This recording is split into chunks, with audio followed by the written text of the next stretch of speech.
Please subscribe Telugu 7 Media. మీరే ఎందుకు చేస్తున్నారంటే వాట్ ఈస్ దిస్, మీరేం ఆన్సర్ చేస్తారు సార్ దీనికి? మేడం ఏం లేదు, ఈ సినిమాకు అంటే నా దృష్టిలోకి వచ్చిన చిన్న కథ అనే అంశానికి వీళ్ళంతా తోడయ్యారు. సార్ మైక్ దగ్గర పెట్టుకున్నా. అంటే వీళ్ళంతా తోడయ్యారు. అయితే ఇది కొంచెం ఏంటంటే మన 16 సినిమాకి ఎక్స్టెన్షన్ సినిమానే, అంటే అంటే జోనర్ అదే, 16 లాంటి జోనర్ కదే. అప్పుడు అంత బాగా జనాదరణ పొందింది. డెఫినెట్గా దాని ఎక్స్టెన్షన్ ఇప్పుడు అన్ని సీక్వెల్స్ వస్తున్నాయి, అంతే కదా మేడం? కాంతార 2 లాగా సీక్వెల్స్ వస్తున్నాయి. సీక్వెల్ కాకుండా కొంచెం డిఫరెంట్గా రిస్క్ అని కొత్త సినిమాలకు ప్రజెంట్ చేస్తే ఇంకా బాగుంటుంది. డెఫినెట్గా ఆ చిత్రానికి సంబంధించిన ఎంటర్టైన్మెంట్ జోనర్ అంతా దీంట్లో ఉంటుంది మేడం. ఫస్ట్ హాఫ్, సెకండ్ హాఫ్లో మంచి థ్రిల్లర్ ఉంటుంది. ఓ మంచి చిత్రం చేసామనే సంతృప్తి మాత్రం ఉంది మేడం. ఇకపోతే మీరు అడిగినట్టు అన్నీ నేనే చేశానంటే, అంటే కథ నాదే అయ్యేసరికి దాని చుట్టే ఉంటాయి కదా మేడం. ఇవి అవును, డిఓపి నేను కాదు, ఎడిటర్ నేను కాదు, ఇంకా మిగతా ఏం కాదు. దాని కథ అదే సార్ ప్రొడ్యూస్ చేసింది, రాసింది. అంటే ఫస్ట్ నేను కథ అనుకున్నప్పుడు కొంతవరకు నేను తయారు చేసుకున్నా పైకం. ఆ తర్వాత నా చుట్టూ నా మిత్రులందరితోటి సహకారంతో ఇది ముందుకు రావడానికి జరిగింది. సో నేను మెయిన్ ప్రొడ్యూసర్ కాదు, ప్రొడ్యూసర్ సురేష్ అన్న అండ్ నరసింహులు గారు. నేను ఏంటంటే నా పాత్ర కూడా ఉంది అని చెప్పడం కోసం చిన్న యాడ్ చేశాను, కానీ దాంట్లో నాది పెద్ద పాత్ర కాదు, చిన్న పాత్ర అంటారు. చిన్న పాత్ర నాది. ఓన్లీ డైరెక్షన్, నా మ్యూజిక్ మీదే కాన్సన్ట్రేట్ చేశాను. ఇక మిగతా విషయం అంతా వాళ్ళు చూసుకున్నారు కాబట్టి చిన్న యాడిషన్. ఎందుకంటే writer, director, music and producer అన్నాను, కానీ ఈ ప్రొడ్యూసర్ ముందు పెట్టలా. ఓకే, అలా నేను నా పాత్ర చేయడం జరిగింది madam. All the very best sir. Thank you ma'am. Sandeep గారు. So hi madam. హాయ్ అండి, congratulations first of all for your first film. Thank you. So ఈ సినిమాలో మీరు హీరోగా ప్రజెంట్ చేసుకోవడానికి మిమ్మల్ని మీరు ఎలా మౌల్డ్ చేసుకున్నారు? What are the things you gone through అంటే ఏం చెప్తారు?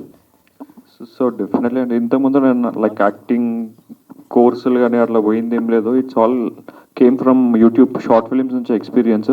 సో ఫైట్స్ కానీ యాక్టింగ్స్ కానీ అన్నీ కూడా సెట్లో ఎక్స్పీరియన్స్ చేసినాయి. And it was very fun, మజా వచ్చింది షూటింగ్లో. So very happy with content also, అందరికి కూడా నచ్చుతుంది. Thank you. సందీప్ గారు. యా అండి, హాయ్. సో హాయ్ అండి. సో ఇది చూస్తే ఇప్పుడు ఆడియన్స్ ఫుట్బాల్ చాలా తక్కువ ఉంటుంది, అది దానిలో ఏదైనా డిఫరెంట్ కంటెంట్ ఉంటాయి కానీ థియేటర్స్ వరకు రావట్లేదు. సో మీరు ఆడియన్స్ తీసుకొని రావడానికి థియేటర్ వరకు దీనిలో స్పెషల్ అంటే ఏం చెప్తారు? డెఫినెట్లీ నేను ఇందాక చెప్పినట్టు ఆల్ టైప్స్ ఆఫ్ కంటెంట్ అనేది ఆడియన్స్ని మైండ్లో పెట్టుకుని ఈ సినిమా తీసినాము. సో అదే కొంతమందికి థ్రిల్లర్స్ కావాలి, కొంతమందికి లవ్ స్టోరీస్ కావాలి, కొంతమందికి కామెడీలు కావాలి, కొంతమందికి మ్యూజిక్ కావాలి. సో ఇవన్నీ కలిపితే రిస్క్ సినిమాలో చూస్తారు. And it's a fun ride, బాగుంటుంది, మజా వస్తుంది. సో డెఫినెట్లీ కంటెంట్ ఆడియన్స్కి నచ్చాలనే కోరుకొనే చేసిన సినిమా ఇది. సో మన ప్రయత్నం, మా ఎఫర్ట్స్ 100% ఇచ్చినాం. సో థియేటర్స్ కూడా ఆడియన్స్ ఎంకరేజ్ చేయాలని కోరుకుంటున్నాం. Thank you. అంటే మీరు సినిమాలో బాగా రిస్క్ చేసిన షార్ట్స్ ఏమైనా ఉన్నాయా? అంటే మన ఫైటింగ్స్ కానీ ఇట్లా ఏమన్నా మీరు అంటే మీ టైటిల్ లాగానే మీరు కూడా ఏమైనా రిస్కీగా చేసింది ఏమైనా ఉన్నది? సో సినిమా అంటే బయట రిస్క్ చేయడం ఎక్కువ, సినిమాలో ఎంటర్ అవడం it's a big risk. So రేపు ఎట్లుంటుందో గ్యారంటీ ఉండని లైఫ్ స్టైల్ ఇది సినిమా ఇండస్ట్రీ. సో రెగ్యులర్గా జాబులు, రొటీన్ లైఫ్ స్టైల్ కాకుండా సో ఇండస్ట్రీకి రావడం it's big risk to me. So లైఫ్లో సక్సెస్ కావాలంటే రిస్క్ తీసుకోవాల్సిందే. So yeah, thank you. Ganta Krishna గారు సార్, మీరు అంటే చాలా మంచి మంచి సాంగ్స్ ఇచ్చారు. ఇప్పుడు ఇందాక కూడా అన్ని లాంగ్వేజ్లో పాటలు పాడుతున్నారు. కానీ 2016 నుంచి కొంచెం 2022 ఆ టైం వరకు ఏం సార్ మధ్యలో ఎక్కడ మీరు కనపడకపోవడం, సినిమాలు ఏం చేయకపోవడం, ఏమన్నా రీజన్ ఏమైనా ఉందా? లేదంటే డైరెక్షన్? ఏం లేదండి, అదే డైరెక్షన్ అనేది అసలు కారణమే కాదు. ఎందుకంటే ఇది ఏదో అన్ఎక్స్పెక్టెడ్గా వచ్చిన చిన్న థాట్కి అది ఫుల్ఫిల్ చేశాను సినిమా. కానీ I'm not at all A director, I'm N occasional director. If ఏదైనా సబ్జెక్ట్ వచ్చింది అనుకోండి నా మనసుకి, అప్పుడు ఇంకా సినిమా తీస్తానేమో లేకపోతే చేస్తానేమో, కానీ ఫుల్ ఫ్లెడ్జ్గా ఐఎమ్ నాట్ ఏ డైరెక్టర్. ఈ సినిమా చేశాను, this is first and last అని ఇంతకుముందు కూడా చెప్పాను. అయితే ఈ మీరు అడిగిన ఈ క్వశ్చన్ ఏది 2016 ఆ టైం నుంచి కొంచెం యాక్చువల్గా సినిమా ఇండస్ట్రీ రూల్ చేసేది హిట్ అండి. హిట్ ఎప్పుడైతే ఉంటుందో సినిమా మేము ఇక్కడ ఉంటాం, లేకపోతే మీ దగ్గర ఉంటాం. అంటే మీరు హిట్ లేదు అని చెప్పట్లేను, ప్రేక్షకులకు వెళ్ళిపోతాం, ఇక్కడ స్టేజ్ మీద నుంచి అటెళ్తాం. సో ఇక్కడ నా విషయానికి వస్తే ఏమైందంటే మ్యూజికల్గా అన్ని సినిమాల్లో అన్ని అదే డెడికేషన్ తోటి అదే జీల్తో చేస్తున్నా కొన్ని చిత్రాలేమో సూపర్ హిట్ అవుతున్నాయి, కొన్ని చిత్రాలు యావరేజ్ అవుతున్నాయి, కొన్ని బిలో యావరేజ్ అవుతున్నాయి. ముఖ్యంగా మేము చేసేటి చిన్న కైండ్ ఆఫ్ సినిమాలు అవుతున్నాయి. చిన్న కైండ్ ఇన్ ద సెన్స్ సినిమాలో చిన్న కైండ్ పెద్ద కైండ్ అంటే బడ్జెటే. అది చిన్న కైండ్ అంటే కొంత చిన్న బడ్జెట్ పెద్ద బడ్జెట్. మా సినిమాలు రిలీజ్కి నోచుకోవట్లేవు కొన్ని. అంత బాగా చేసిన మందారం బ్లాక్ బస్టర్ మ్యూజిక్ ఇచ్చాం. అంటే ప్రేక్షకులు ఆల్రెడీ బ్లాక్ బస్టర్ ఎందుకంటున్నారంటే ఆల్రెడీ ఆడియో హిట్ అయ్యి పెద్ద రెస్పాన్స్ వచ్చి కూడా ఆ సినిమా రిలీజ్కి నోచుకోలేదు. సో నా విషయంలో అదొక చిన్న వెళితేనే చెప్పుకోవాలి. ఎందుకంటే మంచి ఆడియోస్ ఇస్తున్నా అది జనాల దగ్గరికి వెళ్ళట్లేదు. ఈ సినిమా ఫీల్డ్ ఏంటంటే రీచ్ ఎక్కువ లేకపోతే ఎంత చేసినా బూడిదల పోసిన పన్నీరే అండి. మేము ఎంత అంటే ప్రతి సినిమాని అదే డెడికేషన్ తోటి అదే జీల్తో చేస్తాం. కానీ మీ దాకా రావాలి అంటే సరైన రిలీజ్కి నోచుకోవాలి. నా విషయంలో కొంచెం అది జరుగుతుంది. ఒక సూపర్ హిట్ అవ్వడం, ఒకటి యావరేజ్ అవ్వడం, ఒకటి బిలో యావరేజ్ అవ్వడం. ఎక్కడంటే ఇక్కడ కాన్సిక్యూటివ్ హిట్స్ ఉంటే కానీ స్కేల్ మారదండి మాది. మీరు అనుకున్నారంటే మీ స్కేల్ పెంచుకోవడానికి మీరు ఏమైనా చెయ్యాలి అని అంటే ప్రయత్నాలు? చేస్తున్నామండి. అది దగ్గర దాకా అంటే పెద్ద స్థాయికి వెళ్ళాలి అంటే మ్యూజిక్ ఒకటే హిట్ అయితే సరిపోదు, అది సినిమా హిట్ అవ్వాలి. Music it is not enough. అట్లా హిట్ అయితే ప్రతి సినిమా ఆల్మోస్ట్ నేను చేసిన 62 సినిమాల్లో 42 సినిమాలు అన్ని మ్యూజికల్గా మంచి ఆడియోస్ వచ్చినాయి, మంచి రివ్యూస్ వచ్చినా నాకు చెప్పుకోదగ్గ 13, 14 ఉన్నాయి. సో ఎందుకంటే ఇక్కడ సినిమా అనేది సింక్రన్ అంటే సమిష్టి కృషి అండి. సమిష్టిగా రిలీజ్ అవ్వాలి. అన్నీ బాగా చేసి రిలీజ్ కూడా అరకొరగా రిలీజ్ అయింది అనుకోండి, ఇది వేస్టే. సో నా విషయంలో ఏంటంటే హిట్ ఫ్లాప్లు నన్ను ముందుకు వెనక్కు తోస్తున్నాయి. సో దాని తర్వాత ఏంటంటే ఇప్పుడు గట్టిగా నిర్ణయం తీసుకుంది అంటే చక్కటి రిలీజ్కి దగ్గర ఉన్న కొంచెం ఇంకా ఈ వ్యాక్యూమ్కి గ్యాప్కు కొంత ప్రొడ్యూసర్ సైడ్ కూడా నేను బ్లేమ్ చేస్తానండి. అంటే మంచి హిట్స్ ఇచ్చినప్పుడు కూడా ఓ మంచి హిట్ అంటే మ్యూజికల్గానే నేను ఎక్కువ స్కోర్స్ చేసిన సినిమాలు ఉన్నాయి. సంపంగి, 16, జానకి శ్రీరామ్, శ్రీరామచంద్రులు, ప్రేమలో పవన్ కళ్యాణ్, మీ ఇంటికి వస్తే ఏమి ఇస్తారు, ఇంట్లో శ్రీమతి వీధిలో కుమారి, అవతారం, వైఫ్, ఇవన్నీ మ్యూజికల్గా బ్లాక్ బస్టర్ సినిమాలు. మీరు ఒకసారి వినండి. ఆల్మోస్ట్ రివ్వున ఎగిరే గువ్వా నీ పరుగులు ఎక్కడికమ్మా, నా పెదవుల చిరునవ్వా నేను ఎక్కడ వెతికేదమ్మా, తిరిగొచ్చే దారే మరిచావా, ఇకనైనా గూటికి రావా. ఈ పాట ఆల్మోస్ట్ 275 మిలియన్స్లో ఉంది. సో ఇంత మంచి మ్యూజిక్ ఇస్తున్నా నాకు రావాల్సిన వైపు నుంచి సపోర్ట్ రావట్లేదు. అది నేను ఎవరిని నిందించాలని అర్థం కావట్లేదు. ఐదర్ ప్రొడ్యూసర్సా, ఐదర్ ఆడియన్సా, లేకపోతే డైరెక్టర్ క్రూస్ నుంచి రావట్లేదా, నేను ఎవరిని నిందించాలి? మీరు అడిగిన క్వశ్చన్ నేను ఎవరిని అడగాలి అర్థం కావట్లా. ఇప్పుడు కన్సిక్యూట్ నాకు హిట్స్ రావట్లేదు అనుకోండి, నేను చేసిన పాటలు హిట్ కావట్లేవు అనుకోండి, సరే నేనే సరిగ్గా ఇవ్వకుండా వాళ్ళని అడగడం ఎందుకని నేను చేసుకోవచ్చు. ఇది ఈ ఆడియో కూడా మంచి అప్లాజ్ వచ్చింది సార్ నాకు. బట్ ఎక్కడి నుంచి నాకు calls, I'm not getting calls from industry side. అది కొంచెం వెల్తీగా ఫీల్ అవుతున్నా. నేను పర్సనల్గా అప్పీల్ కూడా చేసుకుంటున్నా, వినండి, మంచి పాటలు ఇవ్వడానికి నేను రెడీ ఉన్నా. గతంలో ఎన్ని పాటలు, అందమైన కుందనాల బొమ్మరా, చందనాల నవ్వు జల్లిపోయరా, ఇలాంటి పాటలు. థ్యాంక్ యూ అండి. అంటే ఇవి వాళ్ళకి తెలియడం కోసం నేను అడిగాను క్వశ్చన్ కూడా. నేను అంటే ఇది నాకు అప్పీల్కు మంచి క్వశ్చన్ వేశారు, ఇది నేను యూజ్ చేసుకోకపోతే బాగుంటుంది కదా అని చెప్పి నేను ఎక్స్టెండ్ చేస్తున్నా.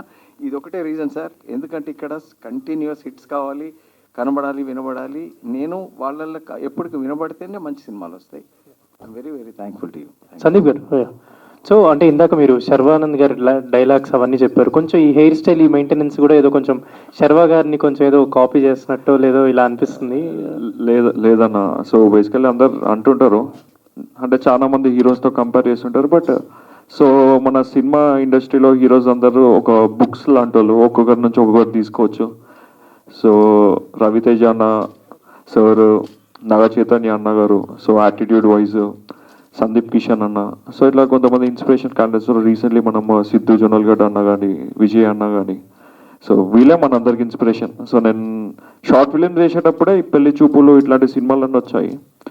సో నేను కాలేజ్లో నా క్లాస్లో ఉండేటోళ్ళు అందరినీ బంక్ కొట్టి తీసుకొని పోతుండే ఫస్ట్ డే ఫస్ట్ షో సినిమాలన్నీ. సో అక్కడ నుంచి కూడా అందరి దగ్గర నుంచి ఒక్కొక్కటి నేర్చుకుంటున్నా. Yeah, thank you sir. Gantadi Krishna గారు, ఇప్పుడు ప్రతి సినిమా కూడా ఒక పాన్ ఇండియా అనేసి చెప్తున్న పరిస్థితి ఉంది. దానికి తగ్గట్టుగానే కంటెంట్ ఉండాల్సిన అవసరం ఉంది. సో ఈ సినిమా ఎంతవరకు రీచ్ అవుతుంది అనుకుంటున్నారు? మీ అబ్బాయిని ఇంట్రొడ్యూస్ చేస్తున్నారు అంటే భవిష్యత్తులో కూడా ఈ విధంగానే చేస్తారా డైరెక్షన్, లేకపోతే ఎలా? చెప్పాను కదా సార్ ఇప్పుడే, అసలు డైరెక్షన్ అనేది చేయనని. ఎందుకంటే అంటే నేను నిక్కచ్చికి ఎందుకు చెప్తున్నానంటే జర్నీ వల్ల, అంటే సినిమా డైరెక్షన్ చేయకూడదని కాదండి, అంటే నాకు ఫర్దర్గా మ్యూజిక్ చేయించాలి అనే వాళ్ళు సందిగ్ధంలో పడుతున్నారు. సార్ ఇతను డైరెక్షన్ సైడ్ వెళ్ళిపోతారా లేకపోతే మ్యూజిక్ చేస్తారా మళ్ళీ అనేది. 100% చెయ్యను అని కాదు, నేను అకేషనల్గా అంటే నాకు నచ్చిన అంశం ఏదన్నా వస్తే డైరెక్షన్కి వెళ్తానేమో, కానీ ఇప్పటి వరకు అయితే ప్రస్తుతానికైతే నేను మ్యూజిక్ సైడే ఉంటానని కన్ఫర్మ్ చేసి చెప్తున్నాను సార్. ఈ సినిమా డెఫినెట్గా మంచి, నాకు చాలా స్వతంత్రం ఇచ్చి నా కంటెంట్ను 100% సెల్లులు యాడ్ అయ్యేలా నాకు వాళ్ళు సహకరించారు. డెఫినెట్గా మంచి చిత్రం నేను డైరెక్ట్ చేశానని కూడా తర్వాత మీ నుంచి అప్రిషియేషన్ వస్తుందని నేను ఫీల్ అవుతున్నాను. డెఫినెట్గా ఇది మన సందీప్ అశోక్ చెప్పినట్టు మంచి అన్ని, అంటే పంచభక్ష పరమాన్నం అంటారు కదా, అన్ని రకాల టేస్ట్లు దీంట్లో ఇమిడ్చాం. ఎందుకంటే ఒక చిన్న సినిమా, కమర్షియల్ చిన్న సినిమా, ఇది చిన్న సినిమా అంటే ఒక బడ్జెట్ వైజ్గా పెద్ద సినిమానే. మీరు కూడా ప్రొడ్యూసర్గా చేస్తున్నారు ఇంతవరకు అంటే నేను ముందడుగు వేస్తే కానీ నాకు సహకారం దొరకలేదు. సో ఇట్లా ఇది మంచి పాన్ ఇండియా కంటెంట్ సార్.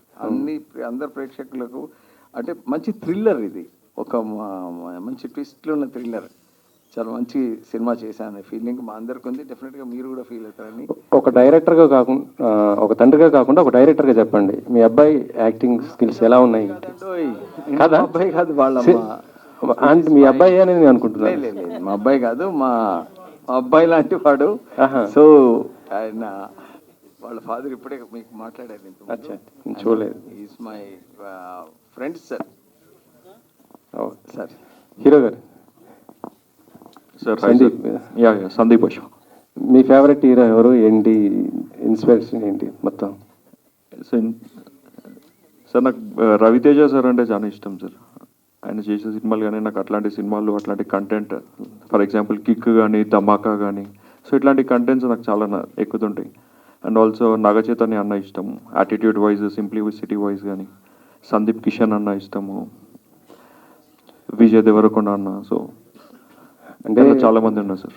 ఇక్కడ ఇండస్ట్రీలో నిలదొక్కోవాలంటే కొద్దిగా బ్యాక్గ్రౌండ్ కంపల్సరీ ఉండాలి. అలా ఉంటే ఎంకరేజ్మెంట్ ఉంటేనే ఉంటుంది. మీకు ఎలాంటిది ఉంది? సో బ్యాక్గ్రౌండ్ ఎంట్రీ లెవెల్ వరకే యూజ్ అవుతుంది సార్. సో మీరు చూస్తున్నారు చాలా మంది పెద్ద పెద్ద యాక్టర్స్ ఉన్నారు. మీకు అన్నీ తెలుసు, హిట్ అయిన వాళ్ళు తెలుసు, ఫ్లాప్ అయిన వాళ్ళు తెలుసు. So it's all about content. So నేనేం చెప్తా అంటే ఇక్కడ హార్డ్ వర్క్ ఒకటే కాదు, కొంచెం దిమాగ్ కూడా యూజ్ చేసి కొంచెం మంచి సినిమా, లైక్ కంటెంట్ నాలెడ్జ్ ఉండాలి, స్క్రిప్ట్ సెలెక్షన్ నాలెడ్జ్ ఉండాలి. సో ఇప్పుడు వచ్చే సినిమాలు, చిన్న సినిమాలు అన్నీ కూడా స్క్రిప్ట్ బేస్ చేసుకునే సినిమాలు నడుస్తున్నాయి సార్. రిలీజ్ ఎప్పుడు ప్లాన్ చేస్తున్నారు? ఏంటి ట్రైలర్ లాంచ్? సో నెక్స్ట్ మంత్లో ప్లాన్ చేస్తున్నాం సార్, డేట్ ఫైనలైజ్ కాలేదు. So very soon will come with an update release. Thank you.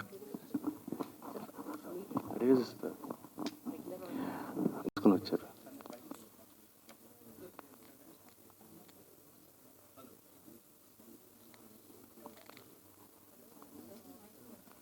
Hello sir, మీరు అన్నట్టు డెఫినెట్గా ఎప్పటికప్పుడు మనల్ని మనం అప్డేట్ చేసుకుంటేనే, మనల్ని మనం కాదు, సీన్ కానీ సినిమా ఏం కోరుకుంటుంది, ఆ సినిమా ఏ జోనరు, మనం ఎలాంటి పాటలు ఇస్తే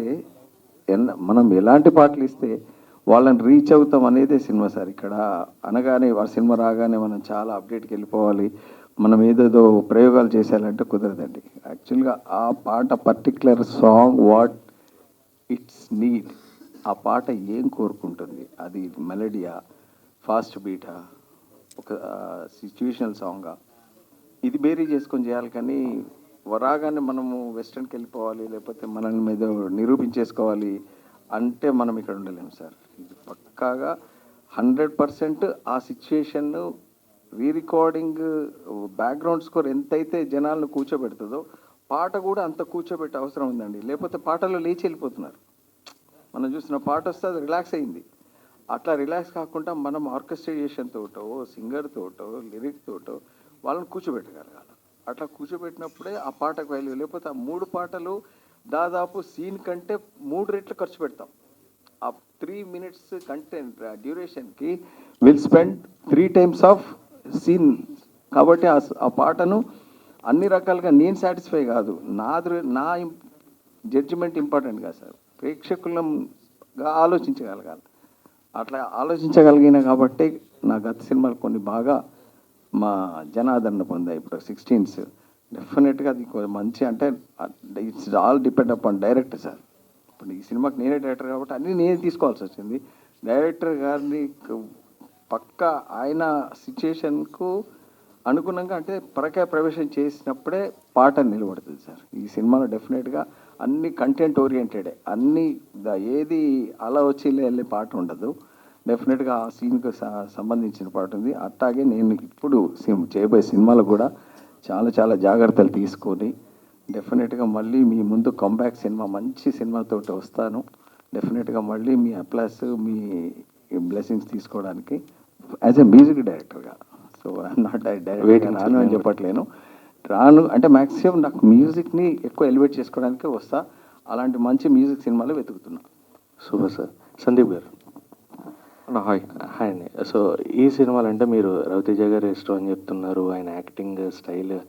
కాకపోతే స్టైల్ ఆఫ్ యాక్టింగ్ కాకుండా మీ స్టైల్లో అంటే ఈ సినిమాలో యాక్షన్ సీక్వెన్సెస్ ఎన్ని ఉంటాయి, ఎలాంటి యాక్షన్ సీక్వెన్స్ ఉండిపోతున్నాయి, and what is that key point, key element where audience need to come to the theatres?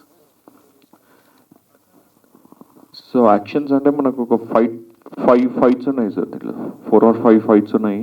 And also songs వచ్చేసి 6 to 7 ఉన్నారు. మంచి మంచి సింగర్స్ పాడారు. సిద్ శ్రీరామ్ గారు, జావేద్ అలీ గారు, ఇంకా మోనికా గారు, చాలామంది మంచి సింగర్స్ ఇన్వాల్వ్మెంట్ ఉంది దీంట్లో. అండ్ కంటెంట్ వైజ్ కూడా definitely it will be a fun ride అనమాట. So fun filled action thriller అనుకోవచ్చు సినిమాని. సో ఆల్ టైప్స్ ఆఫ్ ఎలిమెంట్స్ని కూడుకొని అందరికీ నచ్చేలాగా డిజైన్ చేసినాం. సో ఈ సినిమా డెఫినెట్లీ థియేటర్స్కి జనాలు వచ్చి సపోర్ట్ అండ్ ఎంకరేజ్మెంట్ ఇవ్వాలని కోరుకుంటున్నాం. Thank you. Gantadi Krishna sir, మీ రిస్క్ అనే ట్రయల్ నిజంగా చాలా ఫస్ట్ ఫన్నీగా స్టార్ట్ అయ్యి క్యూరియస్గా ఎండింగ్కి వెళ్ళేటప్పుడు క్యూరియస్గా ఉండి ఈ రిస్క్ ఏం చేశారని చూడాలనే ఒక థియేటర్స్ ఖచ్చితంగా చూడాలనేది ఒక ఇదైతే క్రియేట్ అయిందండి ట్రైలర్ చూడగానే. Thank you sir. అయితే ఇప్పుడు మీరు యాక్చువల్ గతంలో చాలా మంచి మంచి మెలోడీస్ ఇచ్చారు. అలాగే నువ్వు యాడ్కి వెళ్తే ఆడుకొస్తా సువర్ణ లాంటి సాంగ్స్, మంచి ఫోక్ బీట్ ఉన్న సాంగ్స్, అంతర్లీనంగా ఫోక్ బీట్ ఉన్నవి కూడా ఇచ్చారు. అవును సార్. ఇప్పుడు ఈ జనరేషన్లో అంటే ఈ టైంలో ఏమవుతుందంటే తెలంగాణ ఫోక్ బీట్స్ బాగా ఎక్కువ సాంగ్స్ వస్తున్నాయి, హిట్ అవుతుంది. ఫోక్ డామినేట్ చేస్తాను సార్ ఇప్పుడు మొత్తం. ఈ ట్రెండ్ నుంచి వస్తే మీకు ఏమనిపిస్తుంది? అంటే మీరు ఆల్రెడీ అలాంటివన్నీ హైట్స్ అని చూసి వచ్చారు ఆ బీట్స్లో. అవును సార్. దాని గురించి ఏం చెప్తారు? ఏం లేదు సార్, ఇప్పుడు ఇండస్ట్రీ ఏం కోరుకుంటే అది ఇవ్వాలి మనం. అంటే నాది గతంలో నేను బాగా ఇచ్చాను, మ్యూజిక్ మెలోడీ అద్దర కొట్టేసామంటే మేము వినమంటే ఏం చేస్తాం, మళ్ళీ వాళ్ళతో రూట్కి వెళ్ళాల్సిందే. ఇప్పుడు వాళ్ళు ఫన్ ఒక్క ఫోక్నే they are listening like anything. ఇప్పుడు ఫోక్ ప్రతి పాట, ఏ పాట రాను అది ఇప్పుడు సినిమా ఇండస్ట్రీనే డామినేట్ చేసింది. మనం నో అని ఎలా చెప్పగలం? డెఫినెట్గా ఇప్పుడు ఇండస్ట్రీ ఏది కోరుకుంటే అదే ఇవ్వాలి సార్. నేను కూడా వాళ్ళనే ఇప్పుడు దాంట్లో ఫోక్లో ఎలాంటి పాటలు, ఇంకా ఎలాంటి పాటలు చేస్తే బాగుంటుందని వెతికి మరీ పట్టుకొని చేసుకోవాలి. ఎందుకంటే ఇప్పుడు మీకు నేను చెప్పాల్సిన అవసరం లేదు. ఇప్పుడు ఆల్మోస్ట్ అడాప్షన్ ఎక్కువైంది. ఇది పల్సర్ బైక్ కానీ ఇలాంటి పాటలన్నీ జనాదరణ పొంది జనసేకరణ పాటలను తీసుకొని వీళ్ళ ఆర్కెస్ట్రేషన్ తోటి ఇంకొక లెవెల్కి తీసుకెళ్ళి సూపర్ డూపర్ హిట్లు కొడుతున్నారు. సో అది తప్పేం కాదు సార్. ఇప్పుడు మంచిని అడాప్షన్ కానీ లేకపోతే ఇన్స్పిరేషన్ కానీ తప్పు కాదు. ఏకంగా ఆ పాట కొట్టేసి నాదనడం తప్పు.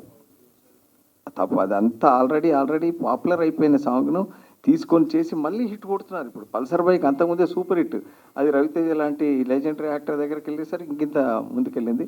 డెఫినెట్గా అంటే ఒక ఫోక్ ఇప్పుడు బాగా రాజ్యం వెళ్తుంది.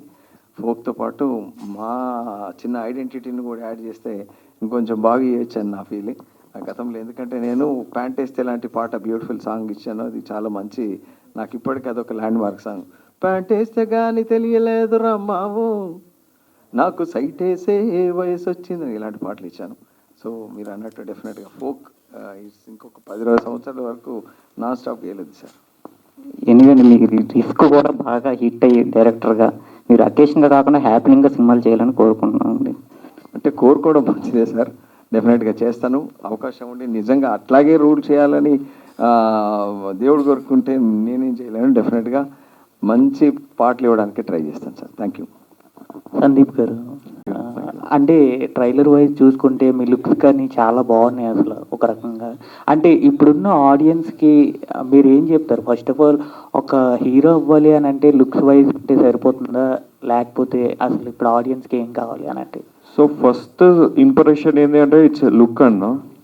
సో లుక్ పక్కన పెడితే నేను ఎట్లా ఆలోచిస్తాను అంటే థియేటర్స్ నుంచి బయటికి వచ్చినాక ఆడియన్స్ హీరో బాగున్నాడు అన్నకన్నా హీరో బాగా చేశాడు అనే పేరు కావాలి నాకు. సో దానికోసం మేము వర్క్ చేస్తున్నాం. Okay sir, congrats. New comers కూడా ఉన్నారు అండ్ టాలెంటెడ్ డైరెక్టర్స్ ఉన్నారు, వాళ్ళతో ఎందుకు చేయలేదు? సో ఎట్లా చెప్పాలి, సో పాత బియ్యంకి వాల్యూ ఎక్కువ అంటారు కదా. సో మా గంటాడి గారు కూడా old is gold. So so ఎక్కడ కూడా ఈజ్ నథింగ్ లెస్ అనమాట. సో మంచి అడ్వాన్స్గానే ఉంటారు. అండ్ ఆల్సో నాకు యాజ్ ఎ న్యూ కమ్మర్ ఎక్కువ ఆపర్చునిటీస్ లేవు, మనకు దొరికిందే ప్రసాదము. సో చేసేయాలంతే. అండ్ డెఫినెట్లీ నెక్స్ట్ చేసే సినిమాలు ఏవైతే ఉన్నాయో నేను కేర్ఫుల్గా కంటెంట్ సెలెక్ట్ చేసుకొని చేయాలని ఫిక్స్ అయినా. సో మంచి కంటెంట్స్ కూడా నెక్స్ట్ ప్లాన్ చేశాము. యూ విల్ డెఫినెట్లీ మనం మళ్ళీ కలుస్తూనే ఉంటాం. Thank you. మూవీ ఇండస్ట్రీకి వచ్చినప్పుడు చాలా మంది స్ట్రగుల్స్ అయితే ఫేస్ చేస్తూ ఉంటారు. మీరు ఇండస్ట్రీకి వచ్చినప్పుడు ఎటువంటి ఫేస్ చేశారు? స్ట్రగుల్స్ అంటే సో స్ట్రగుల్స్ పడుతూనే ఉన్నాయి, కానీ నేను స్ట్రగుల్స్ లాగా కాకుండా ఒక ఇట్స్ అ లెర్నింగ్ ఎక్స్పీరియన్స్. ప్రతి ఒక్కటి కూడా ఎక్స్పీరియన్స్. నేను షార్ట్ ఫిలిం చేసే టైంలో సినిమా ఆఫీసులకు పోతే నువ్వు 5,000 కట్టు నేను హీరోని చేస్తా అనే క్యాండిడేట్స్ని కూడా చూసిన చాలా మందిని. సో నేను వాళ్ళని తప్పు అనట్లే, బట్ వాళ్ళ అవకాశం నా అవకాశం వాళ్ళ ఆశ అంతే. సో ప్రతి ఒక్కటి కూడా ఎక్స్పీరియన్సే. ఇట్ వాస్ గుడ్ అండి, ఈ జర్నీ అంతా బాగుంది. గంటాడి గారు,